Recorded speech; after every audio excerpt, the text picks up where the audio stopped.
ka wariyay nin ansaariya inuu ahaa nin ganacsada lagu tilmaamay naasik iyo waric xalaal miirad inuu ahaa xilligii nabi maxamed calayhi salaatu wasalaam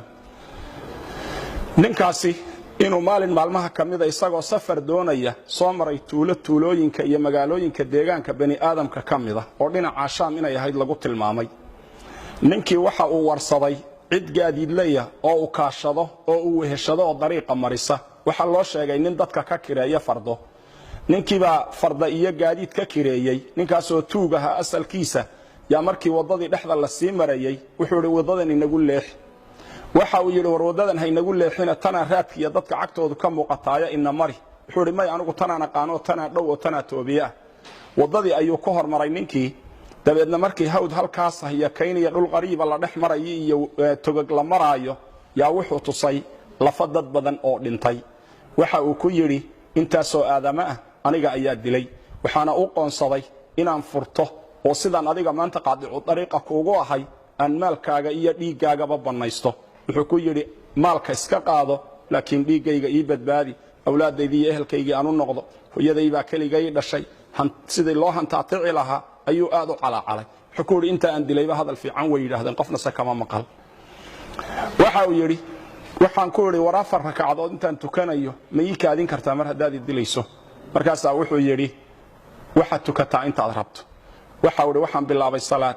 waxaan isku dhaxwaday ducooyin iyo ayad quraan oo qalbigayga ku soo dhacaysay ayada quraankii waxay amman yujibul mudarra idha da'aa wa yakshifu as-su'a wa yaj'alukum khulafa al-ard a ilahum ma'a Allah ayada qalbigayga ku soo noqonaysay ducaduna waxay ahayd ya wadud ya dhul arsh al-majid ya fa'alu lima yurid ducooyinkaas ayuu akhriyay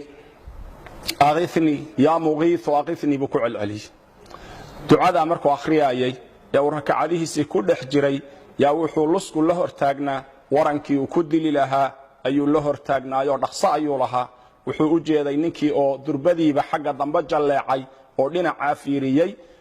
isagiina salaadii intuu ka baxay buu fiiriyay dabeedna waxa uu arkay nin faras wata oo aad u soo ordayo waadiga iyo toga dhinaca hoose ka soo socda waran ololayana gacanta ku wata ninkii ayaa ku dhuftay markaasuu ninkii dilay waa weydiiyay oo wuxuu ku yiri ilaah baan kugu dhaariyay yaa tahay wuxuu yiri anigu malag baanahay u xil saaran amman yujibul mudarra idha da'aahu wa yakshifu as-su'a wa yaj'alukum khulafa al-ard anigu dadka mudariinta wadooyinku markay ka xidhmaan dadka ilaahay u laabta dadka alla waafajiyo inay ilaahay u noqdaan kuwaas aan anigu iska rabtaagaa buuri dabeedna wuxuu yiri yaa muqiith waqifni markaad lahayd albaabka koobaad samada gariiray markaas samadana lagu garaacayo garaaceedii ka fadhii weynay buu yiri markaas aniga la soo diray inaan adiga ku kaalmeeyo waaniga ku kaalmeeyay buu miyaan orod yara mar hadaan inta kugu soo ajiiban kuugu imid walaal waxaan ku leeyahay